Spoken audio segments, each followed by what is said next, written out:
FGTV പ്രഭാത വാർത്തയിലേക്ക് സ്വാഗതം. പ്രധാന വാർത്തകൾ. പറന്നുയർന്നു അരമണിക്കൂർ. വിമാനത്തിൽ നിന്ന് വൻ ശബ്ദവും കുലുക്കവും. ഇളകിത്തെറിച്ചത് എമർജൻസി എക്സിറ്റ് സ്ലൈഡ്. ദുബായ് വിമാനത്താവളത്തിലെ കുട്ടികളുടെ എമിഗ്രേഷൻ കൗണ്ടറുകൾക്ക് 1 വയസ്സ്. ആഘോഷങ്ങൾ നടന്നു. ഇനി ഇൻഫ്ലൈറ്റ് എന്റർടൈൻമെന്റിലൂടെ ഇൻഡിഗോ യാത്ര കൂടുതൽ ആസ്വദിക്കാം. ഖത്തറിന്റെ മധ്യസ്ഥത. റഷ്യ യുക്രൈൻ യുദ്ധത്തിൽ പിടിയിലായ കുട്ടികളെ പരസ്പരം കൈമാറി. യുഎഇയിൽ ഇന്ന് തെളിഞ്ഞ അന്തരീക്ഷം. വാർത്തകൾ വിശദമായി. പറന്നുയർന്നതിന് തൊട്ടു പിന്നാലെ വിമാനത്തിലെ എമർജൻസി എക്സിറ്റ് സ്ലൈഡ് ഇളകി വീണു. തുടർന്ന് മിനിറ്റുകൾക്കകം അടിയന്തരമായി തിരിച്ചിറക്കി.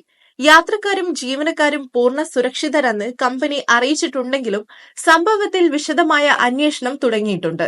വെള്ളിയാഴ്ച അമേരിക്കയിലെ ന്യൂയോർക്ക് സിറ്റിയിലുള്ള ജോൺ എഫ് കെന്നഡി അന്താരാഷ്ട്ര വിമാനത്താവളത്തിലാണ് സംഭവം. ഡെൽറ്റ എയർലൈൻസിന്റെ ബോയിംഗ് 767 വിമാനത്തിൽ നിന്നാണ് പറന്നുയർന്ന് മിനിറ്റുകൾക്കകം എമർജൻസി എക്സിറ്റ് സ്ലൈഡ് ഇളകി വീണതെന്ന് അമേരിക്കൻ മാധ്യമങ്ങളുടെ റിപ്പോർട്ടുകൾ പറയുന്നു. ദുബായ് അന്താരാഷ്ട്ര വിമാനത്താവളത്തിൽ കുട്ടികളുടെ എമിഗ്രേഷൻ കൗണ്ടർ സ്ഥാപിച്ചതിന്റെ 1ാം വാർഷികം ആഘോഷിച്ച് വിപുലമായ ചടങ്ങുകൾ നടന്നു. ടെർമിനൽ 3യിൽ നടന്ന ചടങ്ങിൽ GTRF മേധാവി lieutenant general Muhammad Ahmad Al Marri, ഉപമേധാവി major general Ubaid Muhair bin Surur, Dubai airport emigration assistant director Talal Ahmad Al Shanqiti എന്നിവരും കുട്ടികളും ഉൾപ്പെടെ നിരവധി പേർ പങ്കെടുത്തു. യാത്രികർക്ക് കൂടുതൽ മികച്ച യാത്രാനുഭവം നൽകാൻ ഒരുങ്ങുകയാണ് ഇന്ത്യയിലെ മുൻനിര എയർലൈനായ ഇൻഡിഗോ.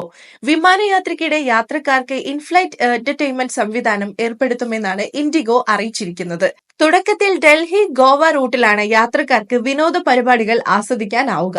അടുത്ത 3 മാസം ഡൽഹി ഗോവ പാതയിലെ ഇൻഡിഗോ വിമാനത്താവളത്തിൽ യാത്രികർക്ക് വ്യത്യസ്തങ്ങളായ വിനോദ പരിപാടികൾ യാത്രയ്ക്കിടെ ആസ്വദിക്കാനാകും. ഇൻഡിഗോ ആപ്പ് വഴിയാണ് സേവനം ലഭ്യമാവുക. വിമാനം പറന്നുയർന്നു നിശ്ചിത ഉയരത്തിലെത്തിയ ശേഷമായിരിക്കും വിനോദ പരിപാടികൾ ലഭ്യമാക്കുക.